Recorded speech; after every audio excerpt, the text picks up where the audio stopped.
LoeKee Phlicks from Underground Hip Hop Blog. How you doing? I'm doing good, doing good.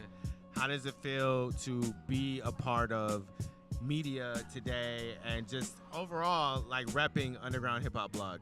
Honestly, it's pretty good. I mean, this is really big right here because it's like, you know, these are opportunities that don't come very often. I've been doing this for slightly over a year, so.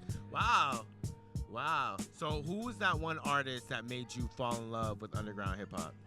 Honestly, that's a good question because it's like I've been listening to hip hop since I was a child, so it's like my uncle like would bump up like Ice Cube, West Side Connection, you know, like Eazy-E, NWA. So it's like he bumped more of the commercial stuff. So like the underground, I had to discover myself through family members. So it's like I would say I started off more with the commercial since I was like 4 or 5 years old. But yeah. the underground wave more like to the time I was like 10, 11 years old. So was it like a Murs or a Moto Technique or like a Psycho Realm that got you into it? Honestly, I would say it was a mixture of exactly what you said, Murs, Immortal Technique, Psycho Realm, especially being part of LA. And I had already been listening to Psycho Realm since I was a child, you know? So okay, got it. Because of the self-titled album, and yeah, Immortal Technique is what really made me fall in love with hip-hop because my cousin brought a Burns disc one day, mixed with like Baisa music.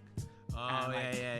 And like the last 4 or 5 tracks were Immortal Technique tracks. Shout out to everybody who made burn CDs. For real. That was a crazy era. Even if you got the stuff from LimeWire and made burn CDs, for real. Yeah, you're a G for that. Those are the good old days. You know, you'd make a burn disc and you pass it to your friend and be like, yo, I think you might like this compilation I made for you, you know? Yeah, and going back to Psycho Realm, my introduction was the Six Symphonies, the Terror Tapes, Volume 1. Oh, nice.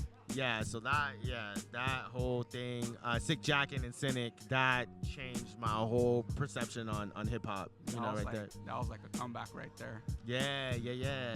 So you're a photographer. What's your approach, especially capturing hip hop? Because I feel like a lot of unsung heroes are people in media, especially photographers, because like hip hop, I think wouldn't have the staying power if people didn't capture photography and video. Yeah, and you know, you got people like Heriberto and like Esteban Orillo who were like one of the first ones capturing hip hop. Yeah, exactly. Especially, you know, during like the era of Cypress Hill and then more later, you know, golden era hip hop. Yeah. Somebody I want to touch on because I know we connected over at Point Blank's memorial.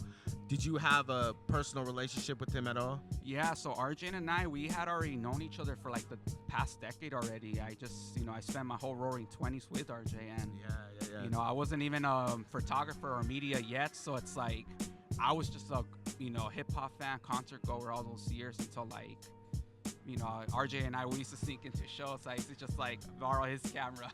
Yeah. Seeing that, you know, he had like 4 or 5 cameras on him. Oh, he had them on deck, especially you know, with the Polaroid. Yeah, and that's what I'm doing now. I'm trying to keep his memory alive by doing Polaroids now. Oh man, that's beautiful. But yeah, because of RJ, you know, I managed to get into a lot of events that I shouldn't have even been able to gone to.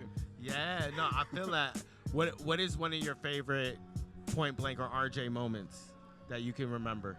Honestly, I just have way so many because even outside of shows we used to hang out from time to time. Honestly, I would say probably one of my favorite moments is when I first started exactly doing like the photography.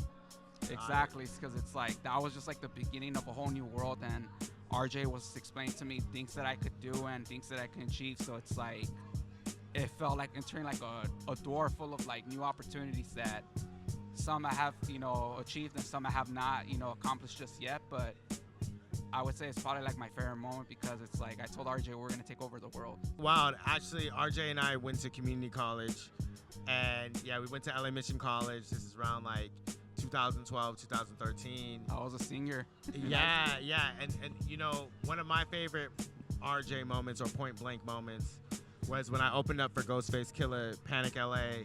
This is back May 2023, and you know, just seeing him in there. I remember getting him in the show and just seeing him there, and I didn't realize that was gonna be my last time to see him.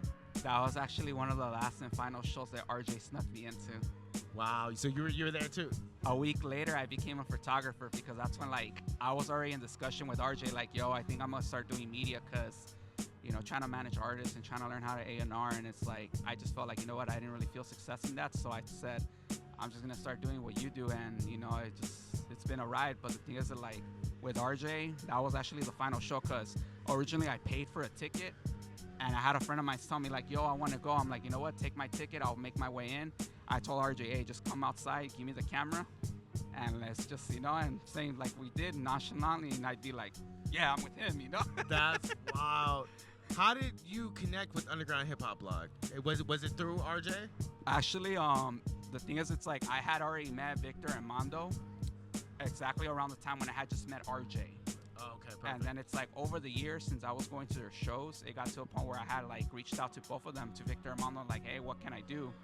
And they asked me, what do you do, Yeah, of course. And at that time, I was just still trying to like figure it out because I was under a Unity project alongside with Rec, promoting and doing shows, prior to his passing. And, after he passed, I kind of just moved along to like the whole Underground Hip Hop Blog Foundation team. And from there, it's like I kind of just carried what I was already doing with Rec and then just started doing the whole media thing. So with RJ, it's like, during that time, it's like I had just met him when I had just met like Victor Armando, just like 2015 with him.